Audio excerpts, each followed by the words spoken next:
देखा जब मेरे नबी ने दुनिया में कदम तो पत्थर तक कलिमा पढ़कर मुसलमान हो गए। प्यारे नाजरीन, हजरत आमिना रजी अल्लाह ताला अन्हा फरमाती हैं कि जब मेरा बच्चा मेरे पेट में था तो मुझे बड़ी अजीब अजीब चीजें नजर आती थीं। अगर मैं घर से बाहर निकलती तो एक बादल का साया मेरे ऊपर आ जाता और मुझे धूप बिल्कुल महसूस न होती। अगर मैं पानी भरने के लिए जमजम के कुएं की तरफ जाती तो रास्ते के पेड़ अपनी टहनियां मेरे सामने झुका देते, जैसे मुझे सलाम कर रहे हों। मैं हैरान होती कि ये सब सिर्फ मेरे साथ ही क्यों हो रहा है। जब मैं जमजम के कुएं के पास पहुंचती तो नीचे का पानी अपने आप ऊपर आ जाता और बिल्कुल मंडेल तक भर उठता।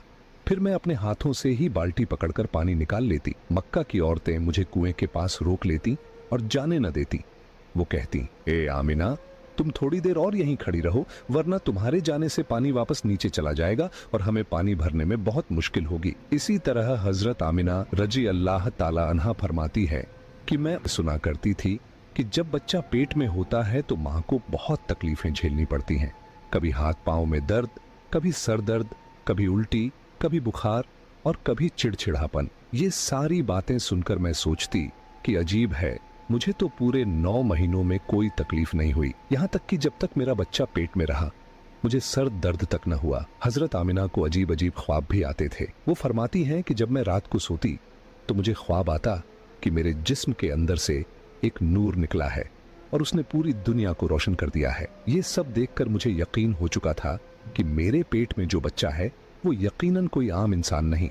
पैगंबर हजरत मोहम्मद मुस्तफ़ा सल्लल्लाहु ताला अलैहि वसल्लम जब अपनी माँ हजरत आमिना रजी अल्लाह ताला अन्हा के पेट में थे तो एक रोज आपकी दादी ने आपके दादा को इशारे से बुलाया और कहा, क्या आपको मालूम है, ये बहू आमिना बहुत महंगा इत्र लगाती है।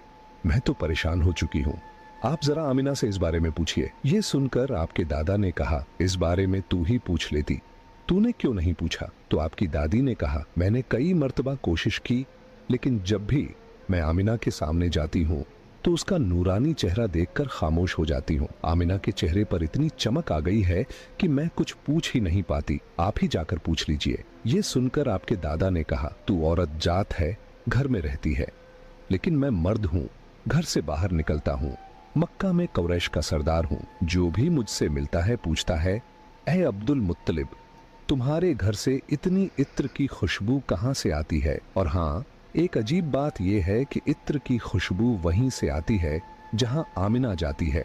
अगर आमिना रसोई में जाती है तो खुशबू वहीं से आती है, अगर गुसलखाने में जाती है तो खुशबू वहीं से आती है, अगर बैठकी में जाती है तो